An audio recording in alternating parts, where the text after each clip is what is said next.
unafanyaje? Mambo ni baadaye. Unajua mzigo hela yote nimefanya kwenye mfuko. Wewe mwanaume ni mshenzi.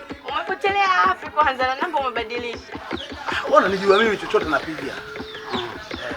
Atavuruga mambo ndio maana namuelekeza. Mbona unanifanyia hivyo? Afu wewe kujifanya uko busy. Nisaidieje? Naona uko na mawaifu wangu hapo.